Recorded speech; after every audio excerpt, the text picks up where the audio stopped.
Alright, well, we're talking Eberron, we're talking minis, we're talking about boxes. Ooh, pardon me. So in the interim, why don't we put this away? We do have the manual of player golems open in case we need to reference it. You will never know after the raffle if I have bricks of Volo and Mordenkainen's left over. I'm going to start busting into them. Because I currently have 3 sealed bricks of that set. And then an open one that has 4 boxes left in it. Of course, if those 4 go out tonight and tomorrow, then I'll open up another brick for you all.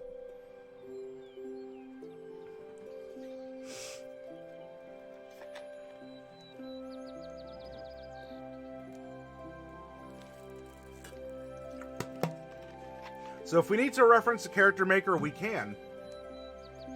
However, tonight, I'm going to scoot this over. Tonight, I want to begin by showing you all a couple different methods.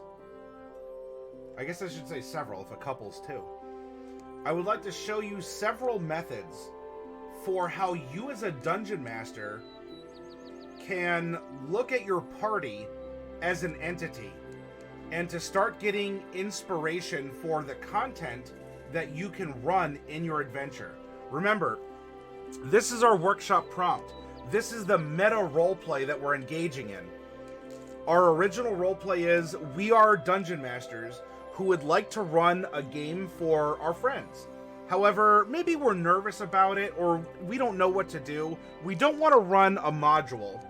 We want to try it on our own, but maybe we feel a little scared. I've never done this before. What do I plan?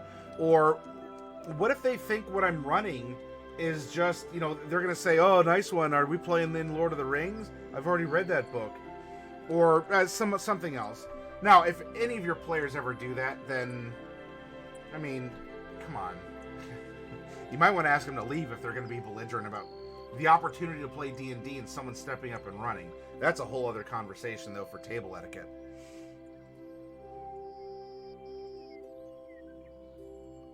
Cadmus, that's fine. You do what you got to do. You all are free to come and go as you please. You are free to move about the cabin.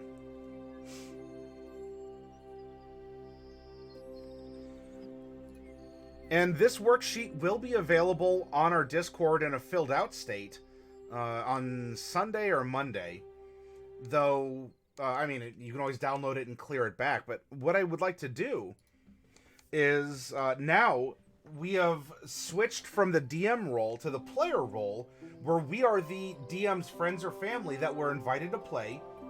We made our 4 characters, and now we're coming back to submitting our characters to the Dungeon Master for consideration and maybe even some conversation.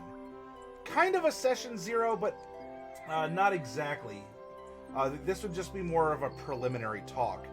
You know, to see if there's anything that's, you know, too onerous, or if someone made a mistake and used a source that we didn't allow, that kind of a thing.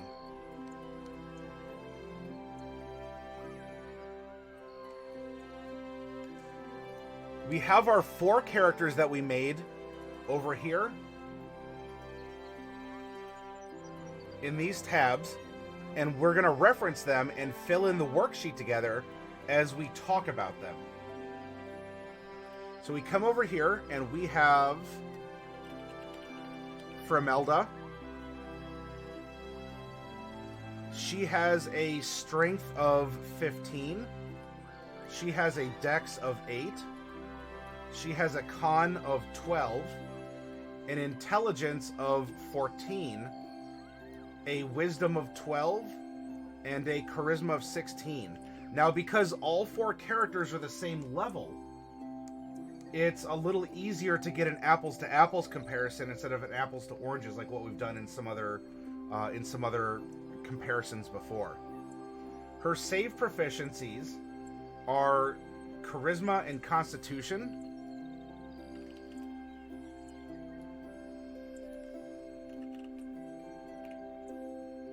passive perception, and passive insight. And you can modify this if you want to have other passives to be considered. Don't measure them. This is simply a template or an inspiration for you to build off of what you see. So her passive perception is 11. Her passive investigation is a 12. She is sitting on 22 hit points, and with an AC of, I mean, we'll just say 17 plus because of her shell. That could go up to 21 because of shell defense. Now we come down here, and we list where Fremelda has skill proficiencies. She has them in Arcana. She has them in Religion. She has a proficiency in Insight and Survival.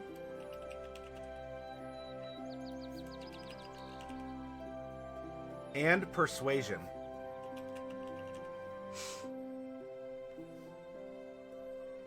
I'm off to bed. Have a great weekend. All right, Wolfblade, sleep well. Thanks for stopping by with the time that you had. I appreciate it. Now we come down here, and we still haven't chosen what her other two floating languages are. Though, in addition to Common, she can speak Aquan.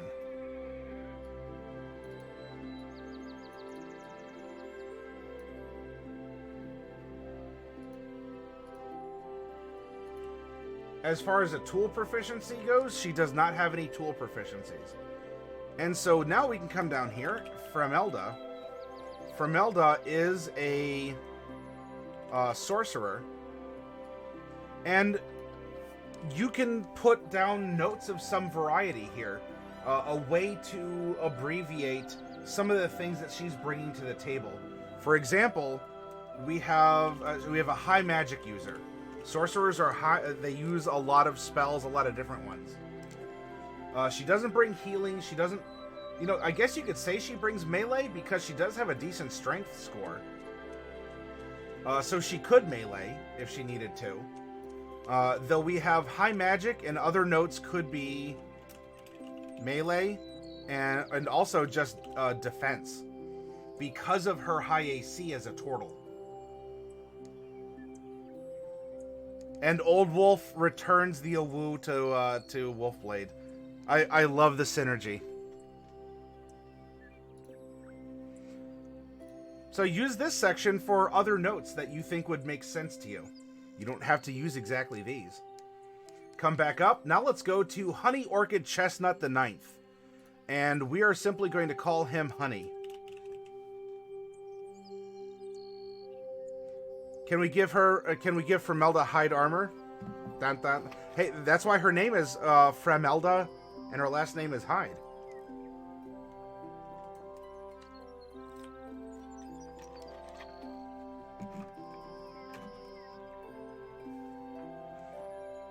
So now we have Honey. He has a 14 strength, a 15 dex, an 8 con, a 15 intelligence, a 14 wisdom, and a 10 charisma. His save proficiencies are dex and int.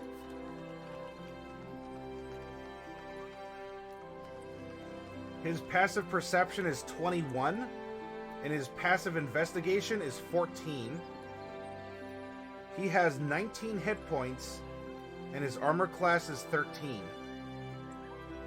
If we come down here, he has proficiency in athletics, stealth, investigation, insight, medicine, perception,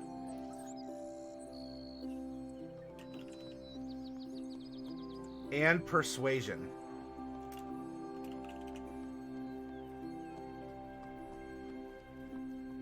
Well, we actually ended up making another turtle. Though if he was a brother, he's a younger brother by about 30 years.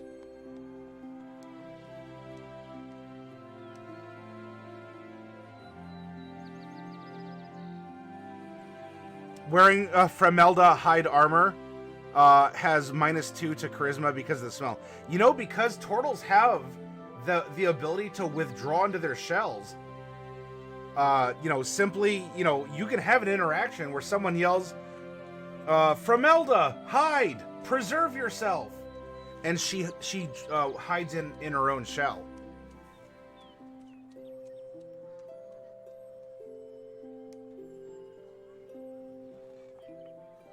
We come down here, and besides the two that are floating, and besides common, Sylvan and Thieves' Cant. Tool proficiencies. Thieves' tools. Well, I guess Thieves is going to be redundant, so we'll just put Thieves.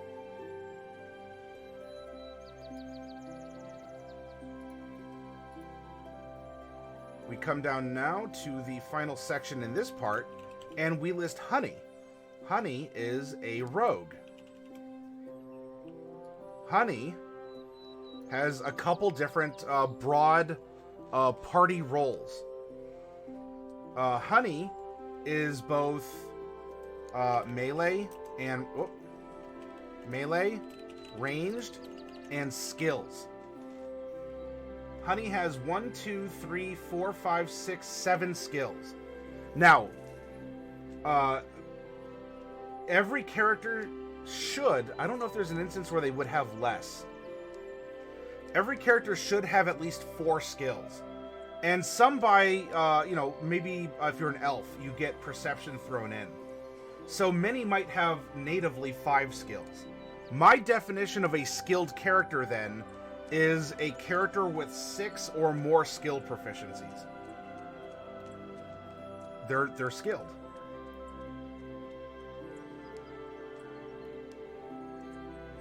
Your definition may be different. It's up to you. Though Honey has the skills to help pay the bills in this instance. As well, being an arcane trickster, we can also write low magic.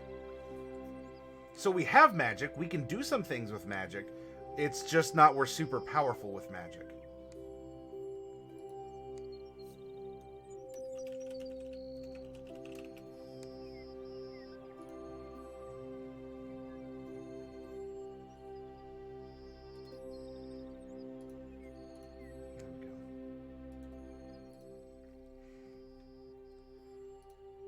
Now we're going to come up to Feathers, who is our Kenku.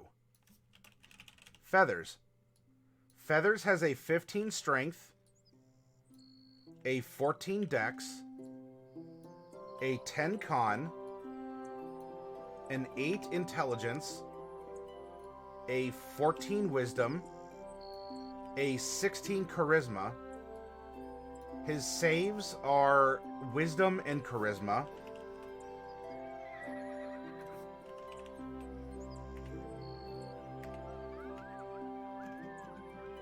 His passive perception is 12, and his passive investigation is 9.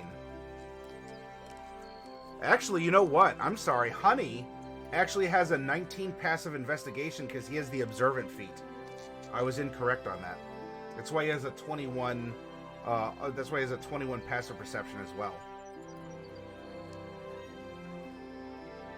He has 28 hit points and is rocking a 16 AC.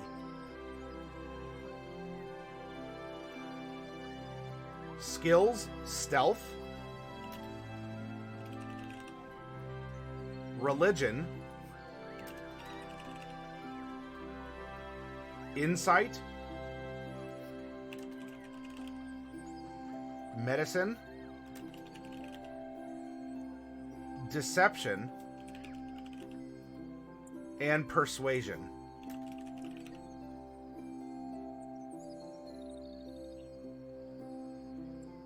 Party languages. Well, we have Orin, which is the language of the sky, of the plane of air, wind creatures and such. Orin, read write only. And we're floating 2 others. Hey, Diadems, welcome! No tool proficiencies. We come over here, and Feathers is a paladin. And paladins bring a couple different things to bear here. We have a melee fighter. We have a ranged fighter because he has a decent dex and can shoot a long bow, and I was gonna say a light hammer. And bow and light we're gonna bleed together there. He also has a light hammer that he can toss. So he's good with melee weapons. He's good with ranged weapons. He is a skilled character. Paladins have kind of like medium magic. And healing. The ability to heal. If you have improvised weapon, can you shoot a hammer from a crossbow? That would completely be up to your DM. Because your DM might say, well, even if you can somehow like chuck a weapon from your hand easily, you may know or attempt to do things interestingly with other objects around you, but just because you have a skill doesn't mean that the tool itself is capable of firing a hammer out of it when it was meant to fire a bolt. Hey, Crumdrade, welcome. Oh my gosh, look at that little hat. Crumdrade, I love the little lucky hat there. Thank you for sharing that.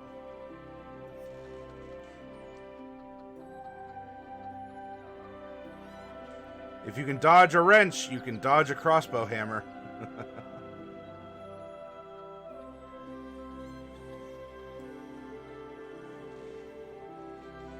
All right. Now, lastly, we have Valim Firmwise.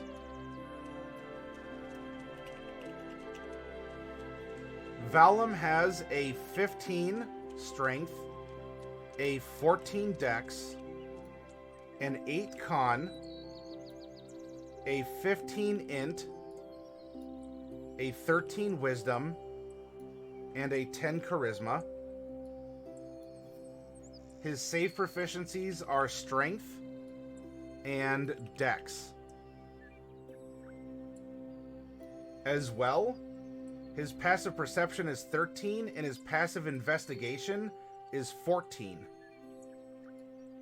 He has 23 hit points and has an AC of, we're going to say 17 plus because he's a turtle.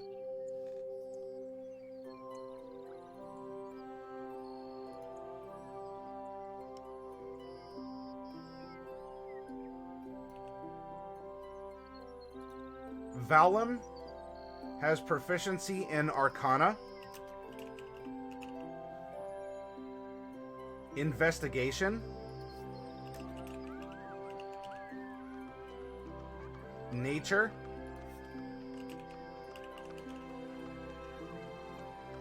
Insight, Perception,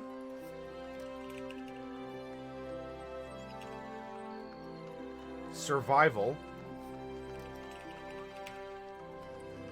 and Persuasion.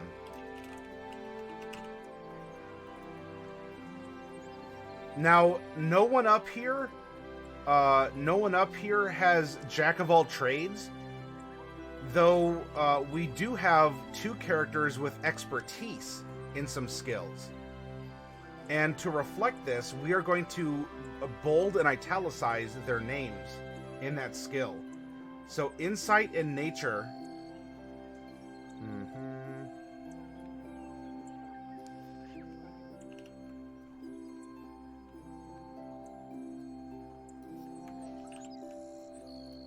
We come back to Honey. Honey has Perception as an expertise.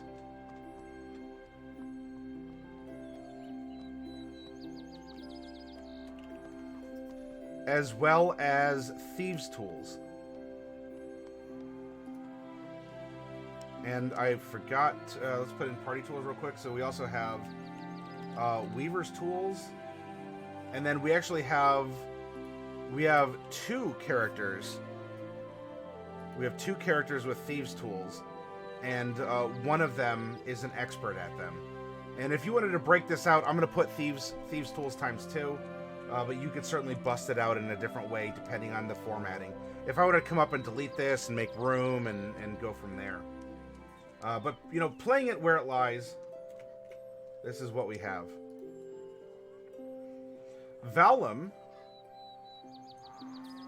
can also speak Aquan, so we have Aquan times 2.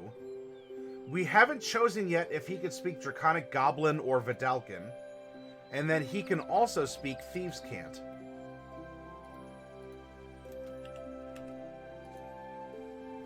Hi, Cold Spark. Hey, how did things go over at D&D time? I know that the ship is running, like it had to divert power from life support to the shields, but that the D&D time is still trucking on despite the internet troubles that are befalling them right now. It's very silly, you say? Well, that's exactly how it's supposed to be, so I'm glad.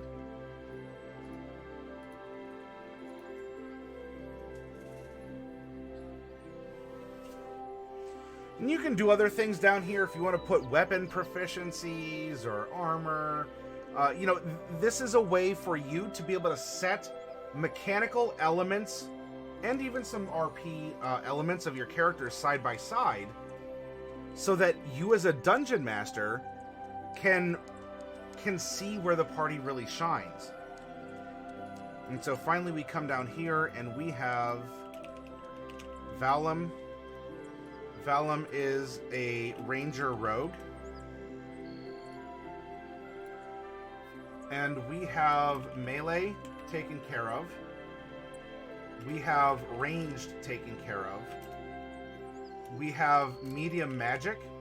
And if we did take curative spells, we can put healing down here as well. Now, if we didn't, we could take that back. I don't know if people are like, yeah, you're playing a ranger? I guess you're the main healer. They certainly can heal. And it doesn't hurt to have a ranger that can, help patch you up. But it would be dependent on what the spells were ultimately. And we also have not just melee ranged, we also have a defensive. Because that 17/21 AC. Raz, if you got one more in you before the end of tomorrow's workshop, that's when it closes.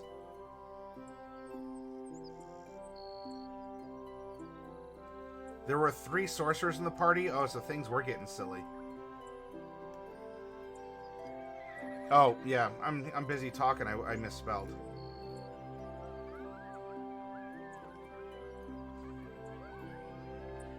Yeah, Katniss, I've made announcements about it.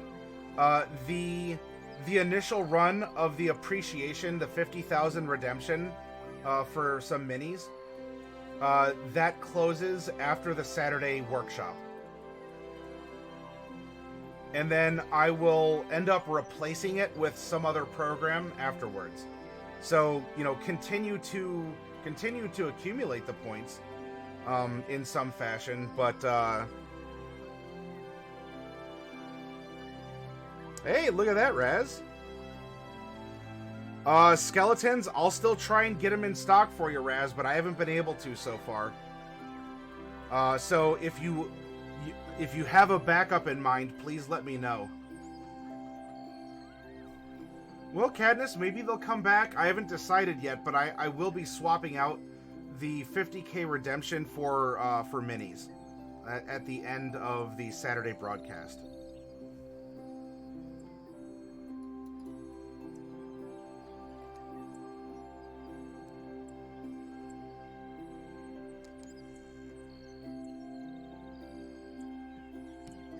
Pardon.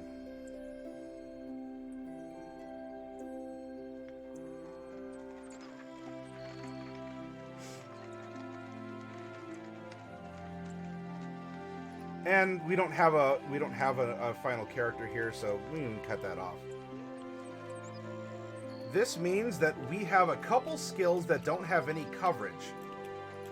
And Grasshopper, if you're still here, you know, you had talked about, you know, is anyone in the party good at perception or something else? And we discussed how that is a way you can approach which skills your characters have. Now, all 4 of these characters were made separate from each other initially, though I think some bonds have grown up between them despite them being completely randomized. And we can see now in almost like a line like a graph here. We can see where we have coverage and where we don't, and we can even go through and color coordinate. So let's say we do this, and we do this. There we go.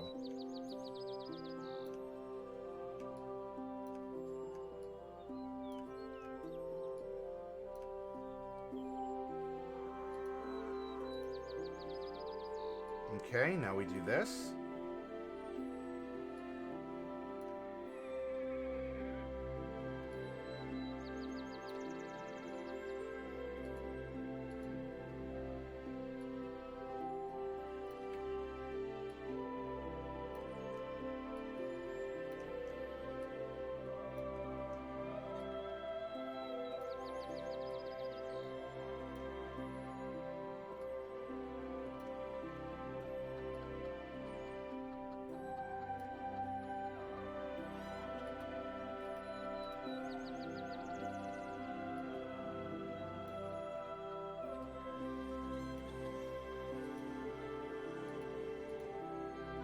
All right, excellent.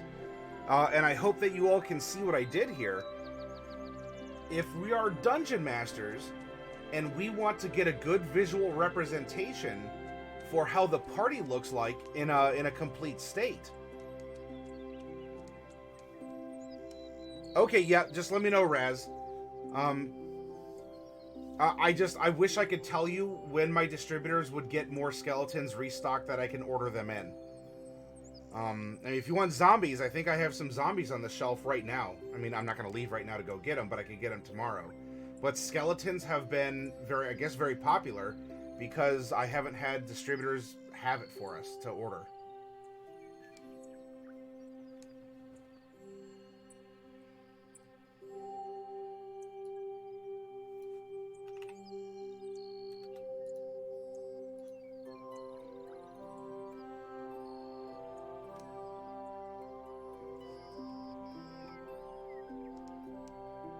Oh, pardon me. Sorry. You can do similar.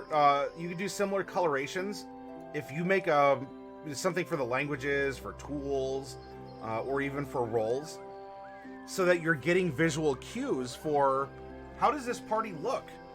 Not just what it says, because your eyes might roll in the back of your head and go, ugh, even though I'm presenting this is too many words.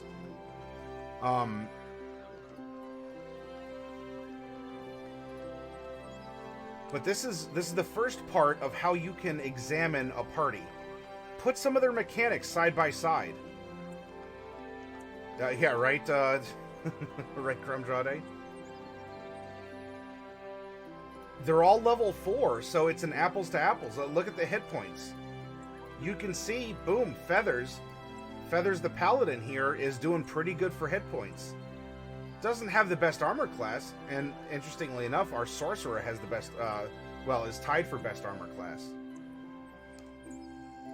We can see that when it comes to skills, the party absolutely has insight and persuasion on lockdown. You know, if any number of them are gone, the party can still accomplish this more than likely. If you have redundancy, pardon me. If you have redundancy, you're green because it's good. And that indicates, let's say that you're launching an investigation, but Valem has gone missing, or isn't at the session, or, I don't know, something happened.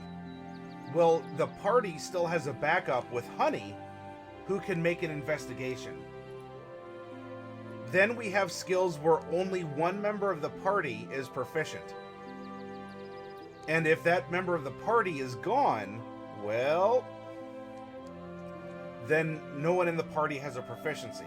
Not necessarily that the party can't make that check, though it's just indicative of a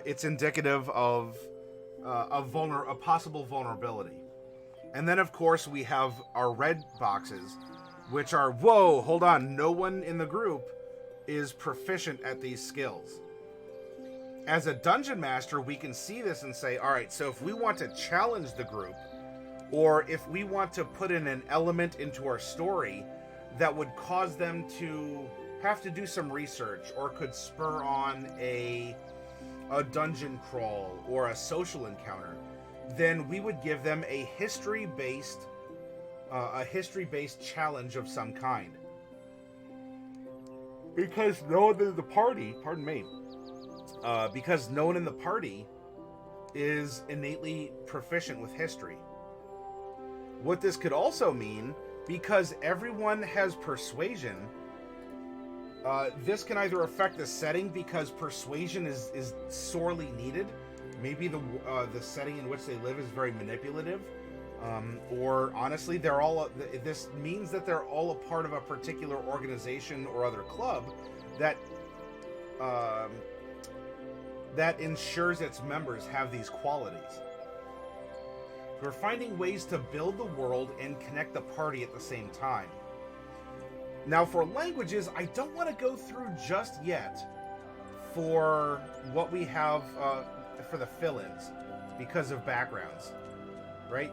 These first three each get 2 other languages of some kind, and this fourth one has a modal language slot of either Draconic, Goblin, or Vidalcan.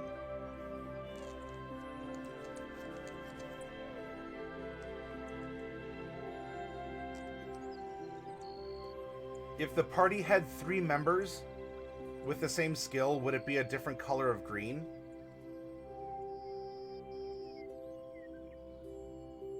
No. It would just be, if you have a backup, I made it green, and if you have 3 or more, then the sky's the limit, and so that's why I use a sky blue. If you wanted to make it more nuanced, then you could go through, and those with only 1 backup, you could turn orange. Or I guess those would be yellow. Orange, if you start with red as nothing, then orange could be those with a single party member. Then yellow, caution, you only have 1 backup. Then green for 3, and sky blue for 4+. Make them join the circus, no acrobatics, animal handling, or performance. And you know what, Crumdrade?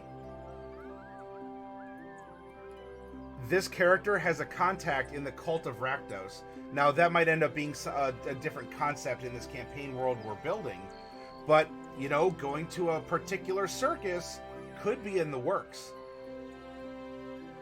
And so we know as a dungeon master, this is the content that would challenge the party. And we see what the world would be built around if all the characters have trained themselves in persuasion and insight. There's a lot of moving and shaking, a lot of socialization that takes place apparently, because we have this representation of the population, and they're all proficient with insight and persuasion.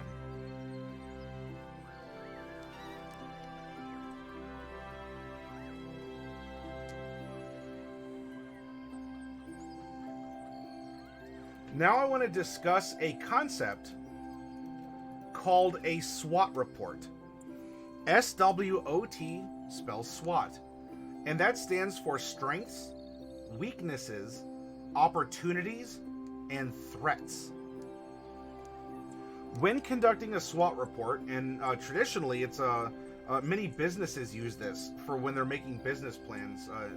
It's a way to organize your thoughts, and it's also a way to be upfront with potential investors or loan officers that you are aware that challenges exist and you're not just trying to paint a pretty scene.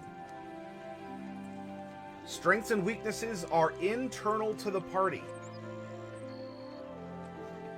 These are aspects of the party. I'm sorry, pardon me. Ooh, goodness. I had a nice dinner. I ate it right before going live, and my body's like, yeah, I'm working on trying to digest this. It's not out of disinterest for you all, and I'm sorry if the yawns are contagious. I'm not trying to be rude about it, but my body is fighting me right now because it's like, hold on, I'm digesting here. Now, what does internal mean? It means that our party is it's naturally good at this. It is a strength inside the party. Cromdrade, I'm trying. If you buy more toilet paper, then yawns wouldn't make you yawn. Like, other people's yawns won't spread to you if you buy all the toilet paper. Hey, Backert. Good to see you. Backert, buy toilet paper. Buy an irrational amount of toilet paper, and you will not yawn if I yawn. Yep. Go ahead and nom, Katniss. That's right, Afterfov, $20 a roll right here. You've heard it all night. But yeah, hey, it's good to see you back, Backert.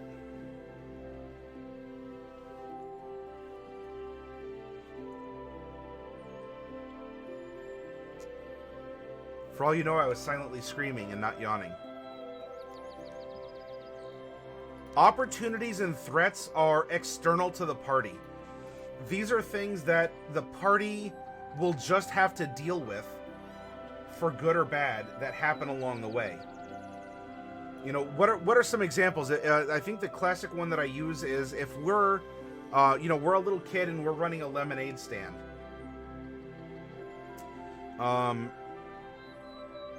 We might have an opportunity that it is summertime and it's hot. The summer is an opportunity for us to sell lemonade. There may be an opportunity that we have a walkable neighborhood with high foot traffic. Or just put high foot traffic. What would be a threat? What's something that we can't control if we have a lemonade stand? A thunderstorm. I say summer's an opportunity. It's not just thunderstorm, but we could also just put weather. A threat could be if the city sends someone to shut down your lemonade stand because it's not an official business, even though you're like 6.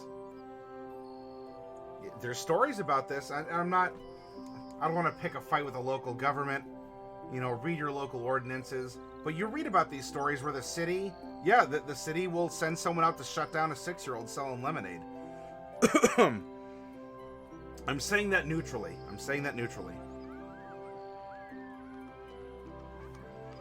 But a threat could be weather. It could be local ordinances. These are things that are beyond the control of the child selling lemonade, but can affect his or her ability to do so. By the way, I love these X freezes. They're really strong, really good. Hashtag not sponsored, but also hashtag I get them in the impulse aisle whenever I'm checking out. Nom.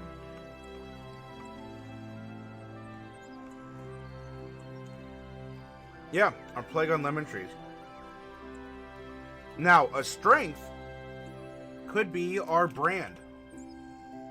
If we're using Country Time lemonade, Country Time is a known brand. It's completely in our control how strong we make it, if we add any sugar, or if we want to change brands. Our brand, our sugar content, is something that we can control and is going to help, get the word out about our business, about who we are. A weakness that would be internal is we're a little kid. we don't have good business savvy. Someone, we're also not physically imposing. If someone came along and bullied us for our money, there's not much we can do about it. Because we're a little kid, we don't have the intelligence or the strength or the resources to provide security beyond hoping people aren't going to steal from you. So I hope this example shows a way that you can look at the party and do a SWOT report on the party itself. So that as a dungeon master, let alone, I mean, what we're talking about straddles the line between DM and PC.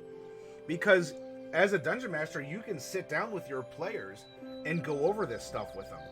Of course, you can extrapolate data. You probably shouldn't say what you're going to run in particular to keep some surprises. So if we go and delete this and we return after this to what we just examined above, and we can also reference our character sheets as we have them off to the side on our desk here. What would you all say is a strength of the party? And it could be something obvious, or it could be something that is more of a catch-all.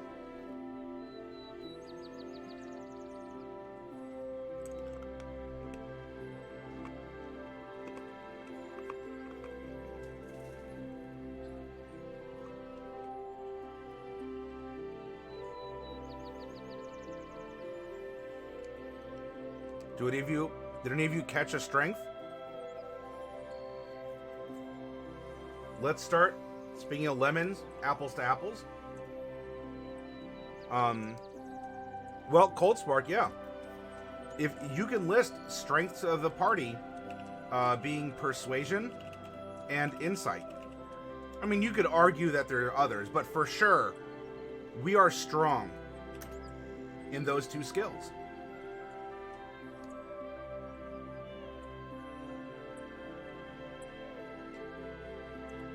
No, unfortunately, Demon Quiller, that's not enough. Though I appreciate the compliment, and also howdy. Demon, I hope you're doing well. Kromdrade says influence. Is that influence a manifestation of persuasion, or is that off of something else?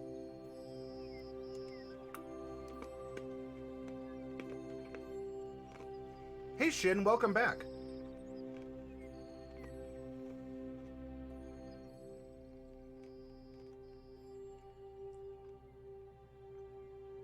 You'll catch up by 2038. All right. The countdown begins. Still, Demon Quiller, thank you for stopping by with the time that you have to do so. Yep, so we have Persuasion and Insight listed. Though, Kromdrade, with that word, you are onto something. Because we can look at the character sheets and we can see that we do have influencers. Framelda and Feathers. Both Framelda and Feathers are acolytes who have a faith or a philosophy that grants them shelter and allows them to interact with other people by performing religious services and teaching. Honey is a courtier. And a courier, but a courtier. Honey knows people in the court. Vowlin is an Izzet engineer. He's someone who provides a service to the city and is a member of a particular guild. And so, Kromdrade, if we go societal influence as a strength, you are absolutely correct. Daly says, hi all, I'm running a session right now, but had to say hello. See what I'm done? All right, Daly, cheers to you. Thank you for stopping in, and have a marvelous session. I look forward to hearing a highlight or two when it's over. We are going to be multilingual. We're going to be exceptionally multilingual. You are correct, Kromdrade.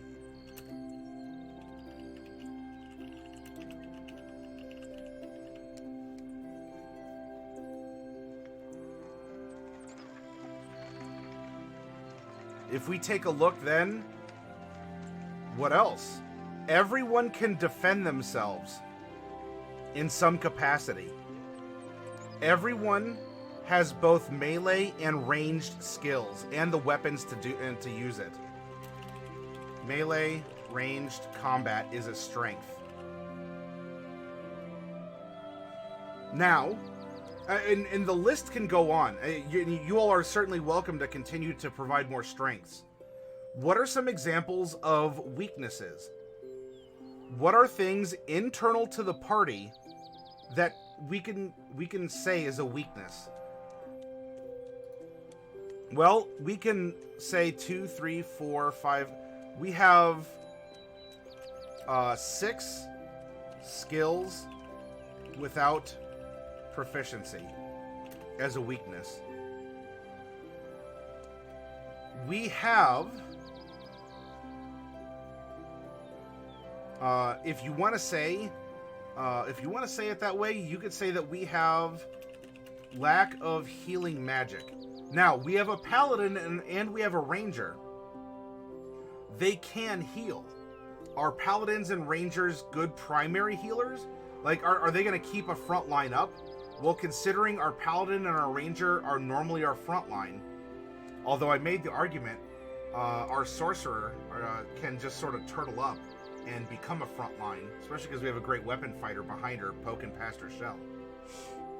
I love that lucky hat, by the way, Kermdradi. That makes me so happy to see. So we have 2 partial healers in the party.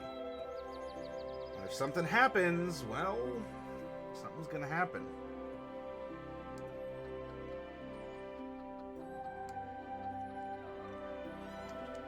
Another weakness?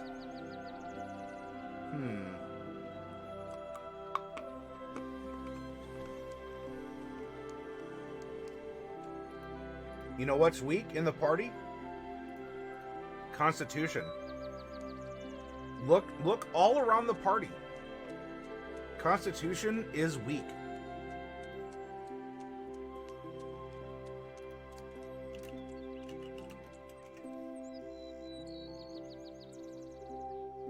Well, hopefully we'll make that 2 hours pass quickly for you, Cat. Yeah, no showmanship.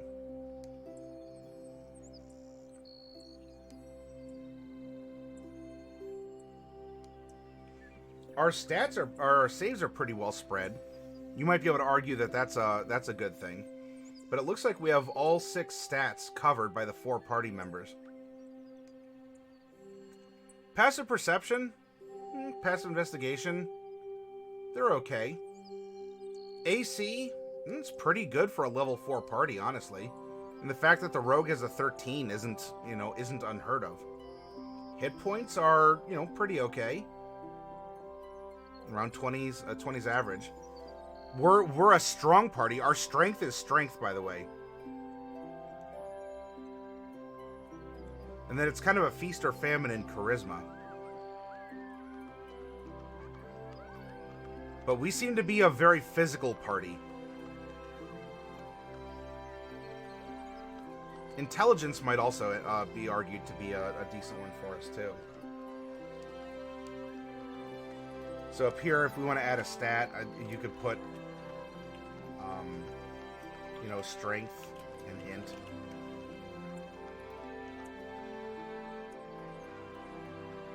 int. A weakness could be that we have limited magic.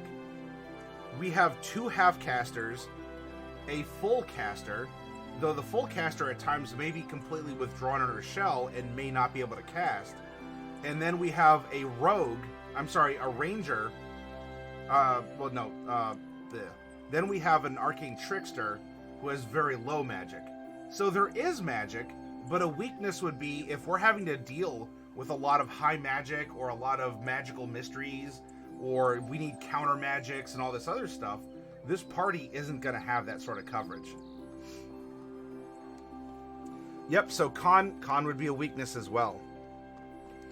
All right, now I want us to think, what are some opportunities? What are some opportunities that this party has?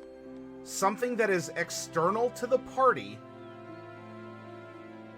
external to the party that they can capitalize on.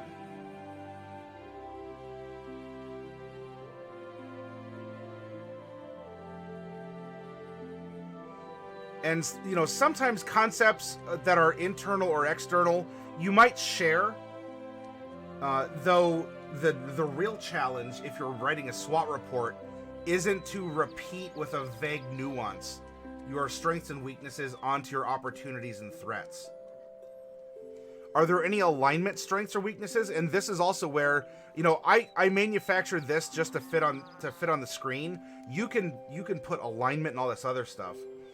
We have a neutral character, a neutral character, a lawful neutral character, and a neutral good character. So these are all, I mean, these are average people who live. They're exposed to the conditions they're exposed to. They get through it. They may not necessarily be rocking the boat in a dramatic fashion. Not that they don't seek change, because they, you know, we all do in our own ways.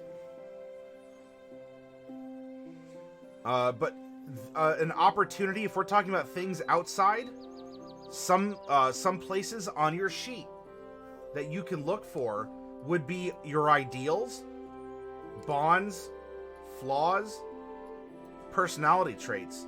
While these are internal to one character, these could end up being prompts that you as a dungeon master glom onto and present to the party.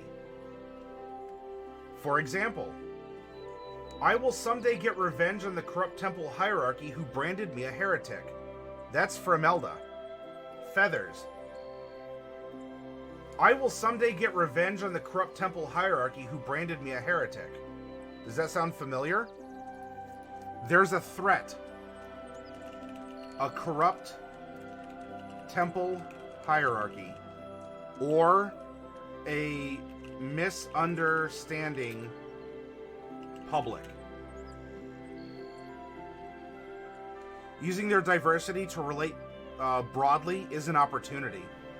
Well, yeah, we have a centaur, we have 2 turtles, and a kenku. Though, of course, that's presuming that that's not what the society is made of. If we have 4 characters and they're all animal people, and this would actually, you're 2 steps ahead, and not in a bad way, Crumdrade. When we go to create our setting tomorrow, we're going to talk about who lives in this area. And you know, this is a discussion we'll have as well. Though, I mean, even if there's only 3, you know, if those are the 3 major ones, then the party would still have a diversity. But the opportunities would lie that in so much that we have someone who works in business, we have someone who works in the government, and we have 2 people who work in religion. And so we can put this down as, I guess, what, advancement?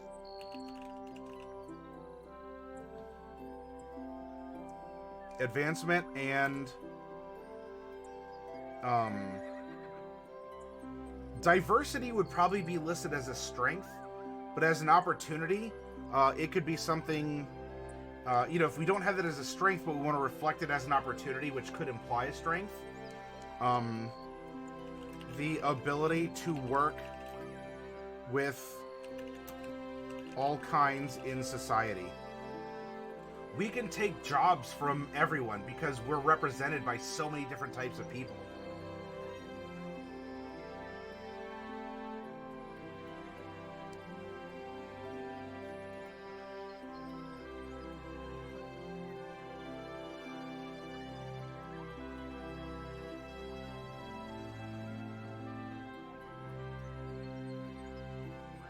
Religion is conflicted, even though prof with rel and arc. Oh, proficiency with religion and arcana because of the heresy. And yes, so it could be it could be a baffled attempts. Is this the one I opened? Which is the one I opened? Aha, it's this one. It has a dent in the foil.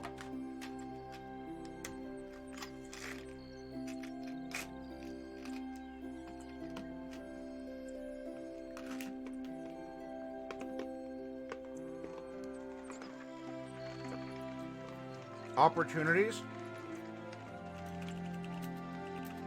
taking on physical tasks.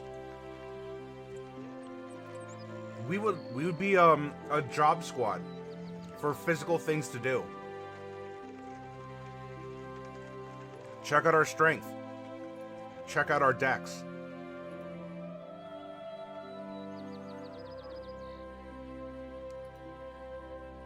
Threats. Maybe the ability to travel.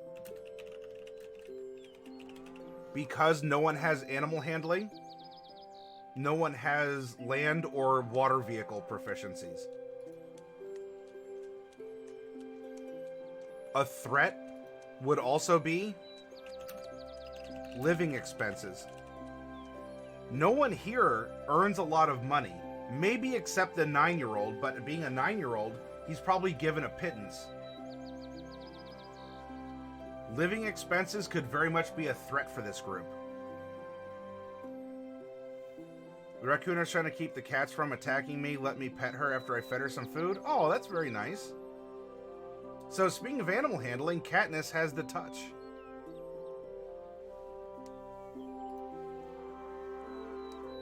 Threat of intolerance given non-traditional D&D races. It'll depend on the setting, Demon.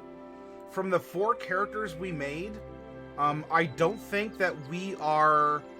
I don't think we're dealing with the classic 9 out of the player's handbook. So, and what you brought up absolutely is going to be in the roleplay consideration and conversation we have when we develop our setting tomorrow night. So, Demon Quiller, you are 2 steps ahead in a very positive way.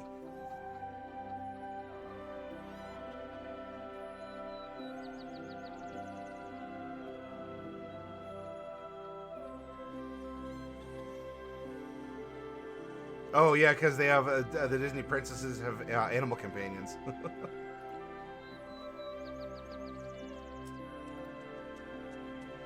So yeah, it's, I hope that this is an example of how you can look at a party in 2 different ways. And there's one more that we're going to squeeze in. Good on medicine, survival, and something else for outdoor opportunities. Yeah, so so opportunities, not only physical tasks, outdoor tasks as well.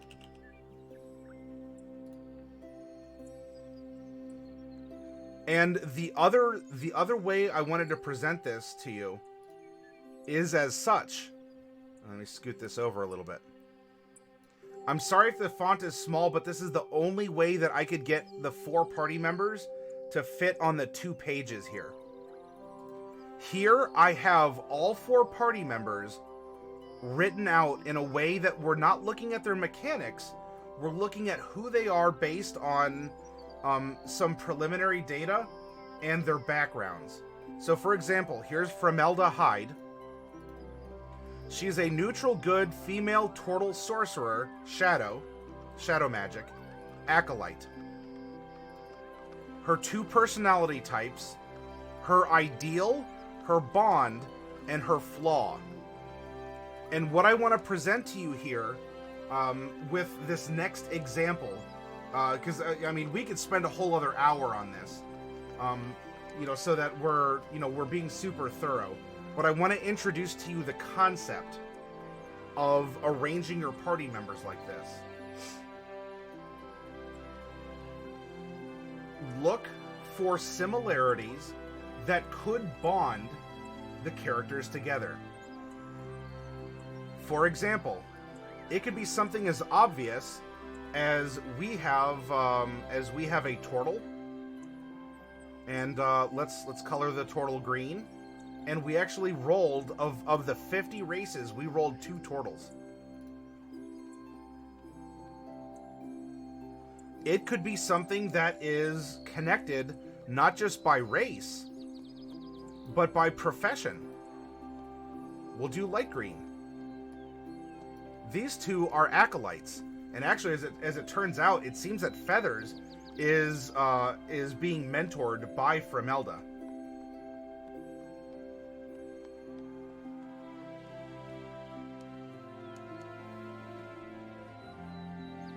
Now, if you want to take a look at not just it being Acolyte, but you say, well, I want to... Can we have them all be extensions? Can we find a common bond that they're all providing a service to the community?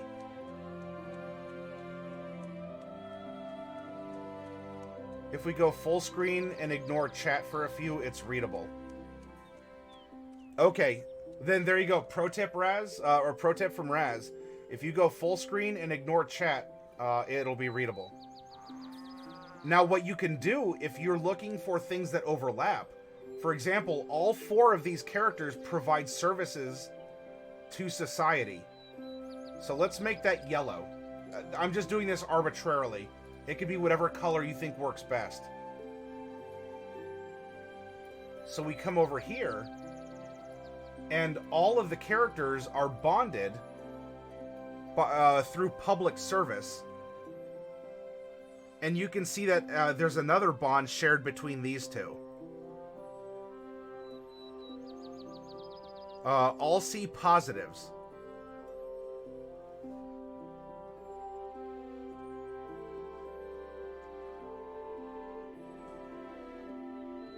And yeah, and not all characters are going to share bonds.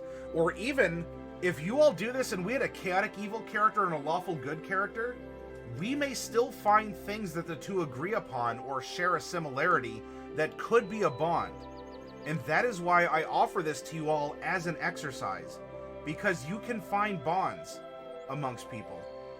And after we take a break, when we finish this up, we're gonna go over a relationship map, and you'll see this presented.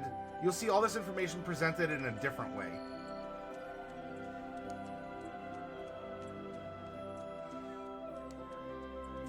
So we can continue even. So we believe in the community. We can just highlight this entire ideal is related to this community action.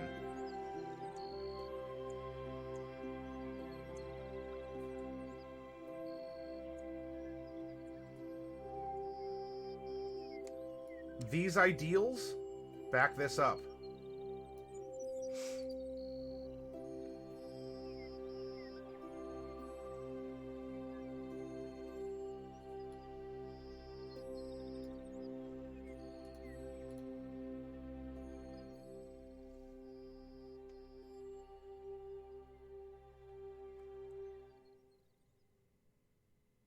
Yeah, all of them have a positive view to public service.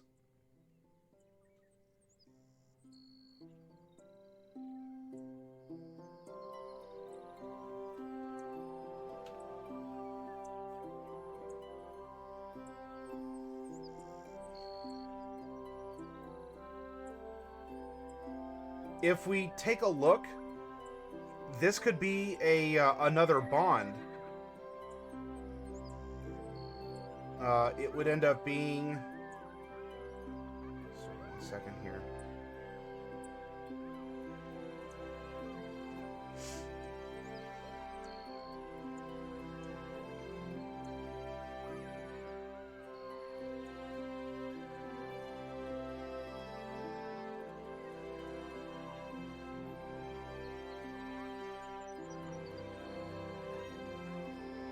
Boy, this is actually a pretty solidly bonded party. Just looking across, I wanted to make the point that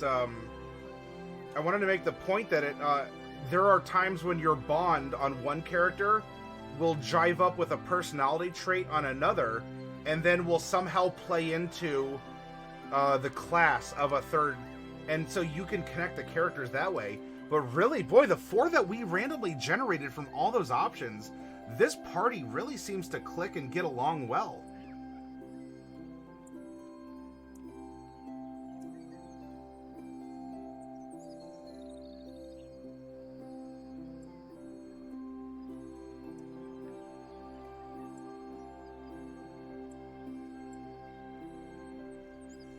Feathers, yeah, Feathers and Formelda share a common enemy, which would be this corrupt temple hierarchy. And oh, you know what? How about this? again, if we're looking for connections and we're looking to build, to get ideas, common enemy, we don't know in the in this bond, I did a favor for someone and found them unworthy to retain my services. This part here could end up being that same enemy, because Honey refuses to take on services for this temple because of something he heard or a way that they acted.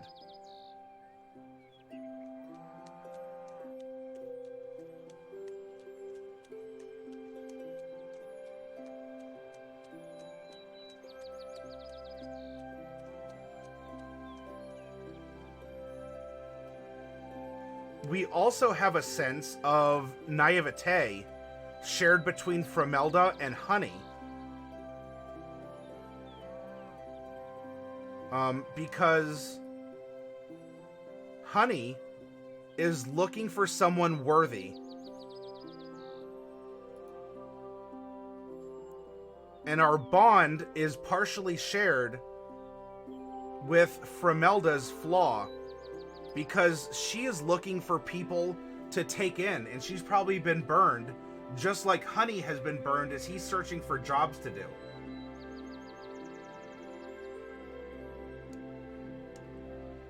And Valum with the schematic.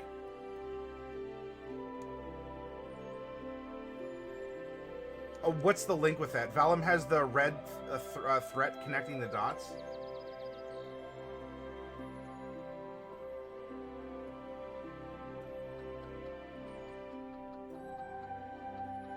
Valum has the red thread chart connecting the dots.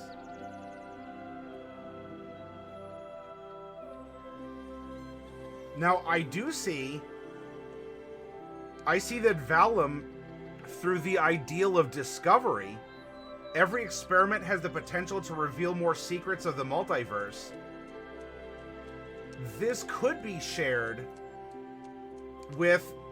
from a different point of view, but both Feathers and Framelda also are seeking answers to, life and everything, as we're all just, hitchhikers in the galaxy here.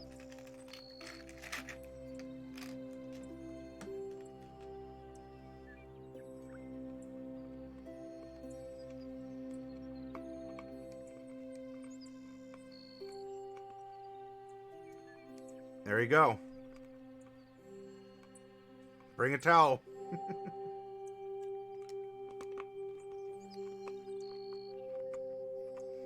Ah. Do you know what can connect Honey and Valum? Personality trait 2. I'm a perfectionist. I am going to do the things that need doing.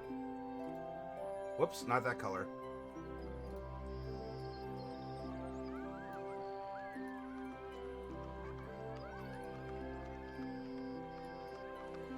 I tend to ignore sleep for days when I'm conducting research, often at the expense of my own health and safety.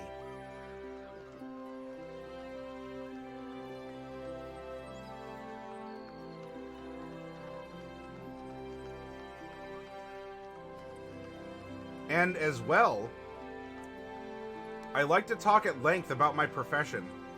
Valum and Honey will absolutely brag about the things that they do back and forth with each other.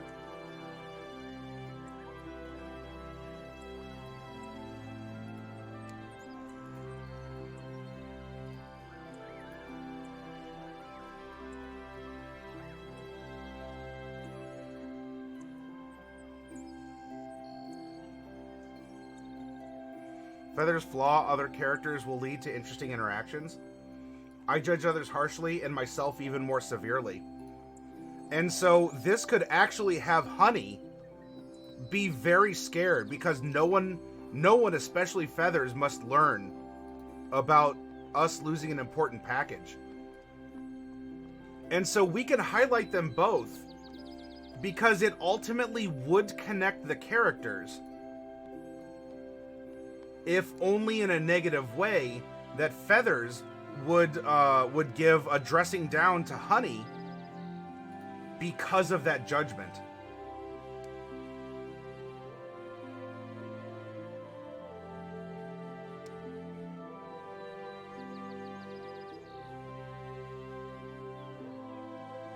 And we can actually make this half red because we're judging people harshly. That can also tie in another way to this common enemy, because Feathers is going after this corrupt temple hierarchy.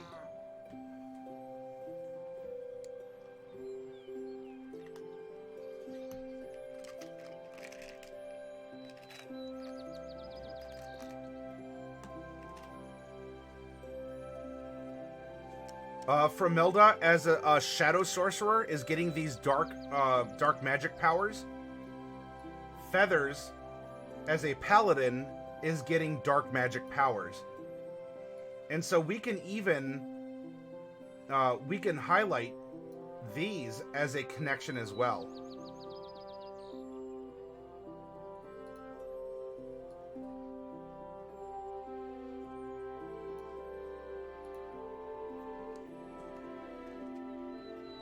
What if the important package was part of Valim's invention? Ah, Krumdrade.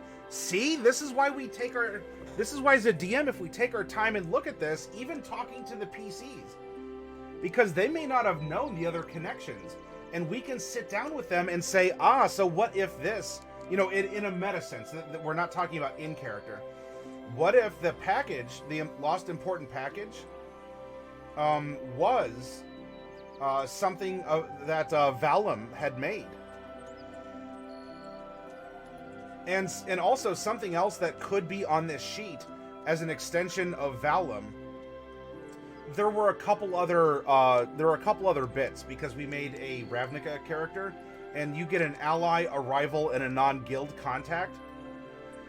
If we did that, then this could be. This could be a more things that could connect. And Bubonic One made a good show of the spreadsheet, where you can also go into Xanathar's guide and continue to flesh out backstories. However, I have the schematics for an invention that I hope to build once I have the necessary resources. This lost package could have been those resources.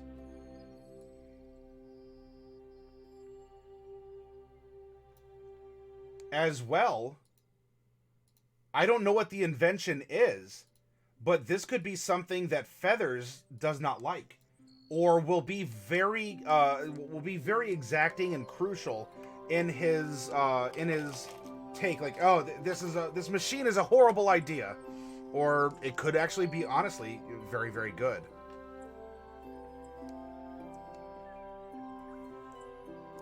Hey, GM Vault, welcome. And with honey also. Does what gut tells and misquoting sometimes will provide incorrect or misconstrued. Well, but one is, the gut is purely internal. The quoting or misquoting, I don't know if that's the same as a gut feeling.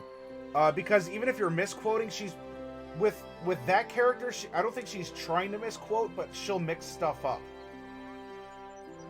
Though she does like to quote sacred texts, which honestly would be the link to the other ones about loving to talk all the time, which maybe not ironically, makes the Kenku the only one that isn't constantly talking.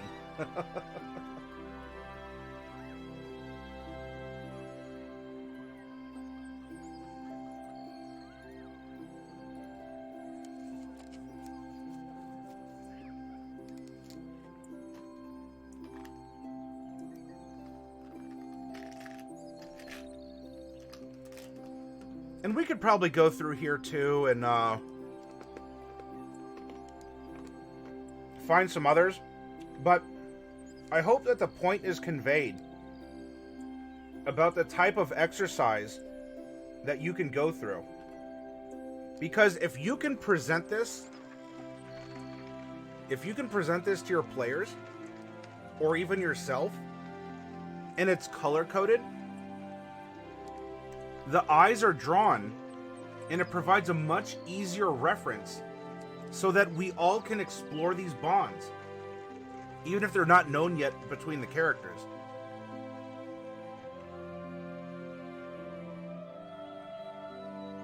You know, these are all ways that we can connect the party together as an entity.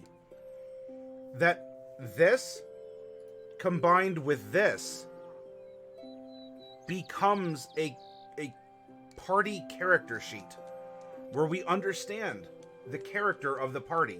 And now that we have this complete view, we can plan for it. Hey, Lucky, welcome back.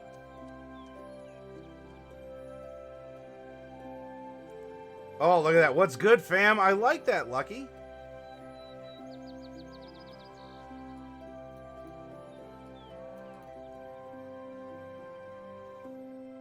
Well, so if you want to put that perhaps as a weakness because there is mixed up information, I don't know if that would necessarily be a bond that would bring them together if they're mixing up information, but that would show up, I think, on the SWOT report.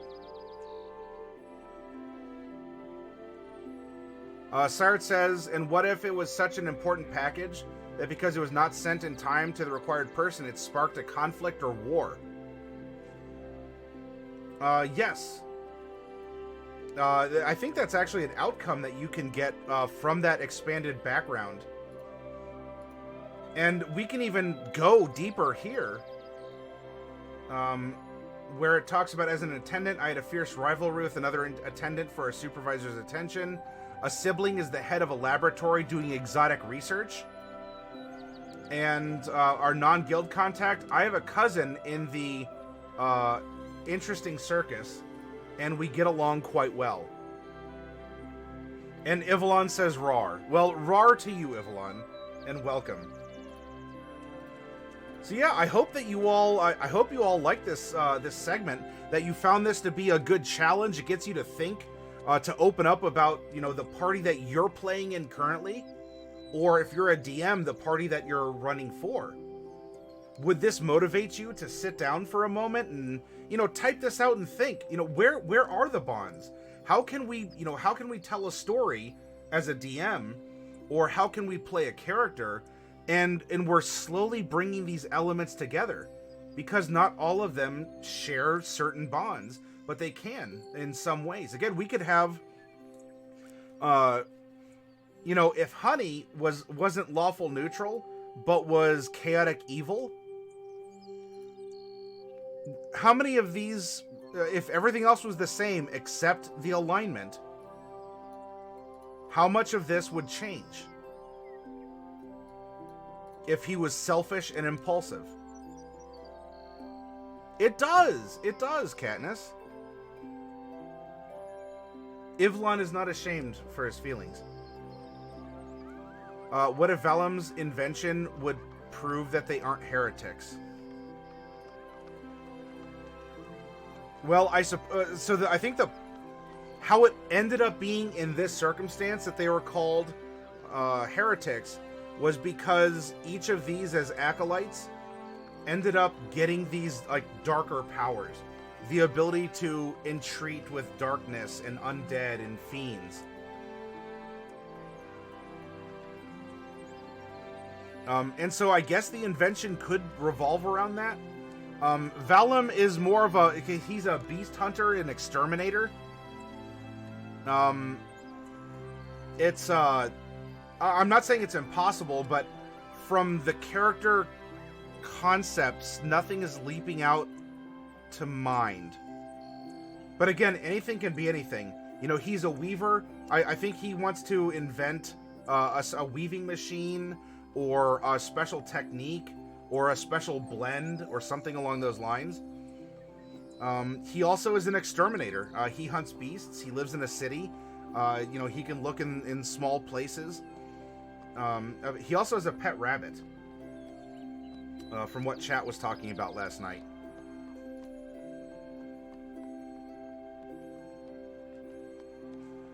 If that's the case, Shin, and it could be, then we would still need to answer the question of what had them driven from the faith for being a heretic.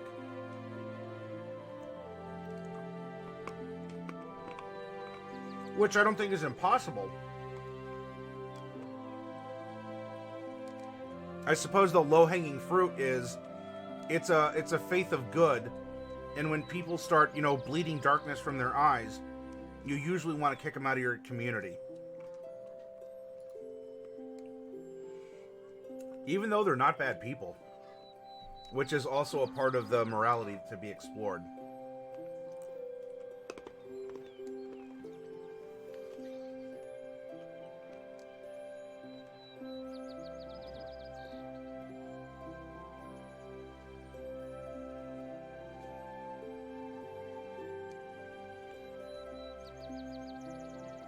Well, it's possible.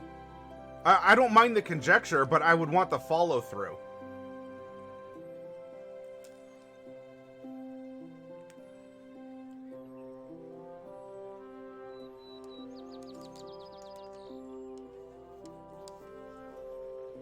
Personal grudges because they say the cause is hierarchy, not the faith.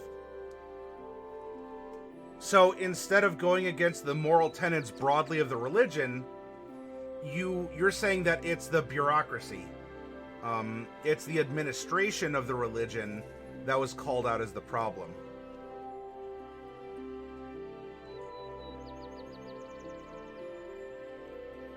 As any weaver knows, you need light and dark thread to make a tapestry.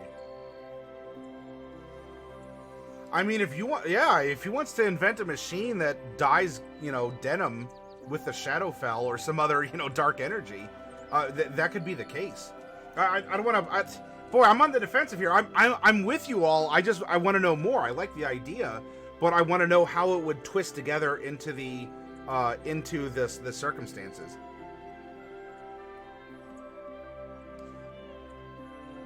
All right. Well, I'll tell you what, everyone. I got to get up and take a quick break. I hope you all, you know, refresh yourselves in the time being. And you're welcome to share ideas. I love it. I love discussing it because these are things that we can incorporate as the workshop rolls on. When we come back, though, we are going to create a relationship map between all 4 characters so that you can visualize this in a different way. So hold tight, get a snack or a drink, do what you got to do, and when we come back, we'll pop capsules if any of you want to get some capsules or boxes. And after that, let's open up paint and do a little drawing, shall we? Yes, we shall.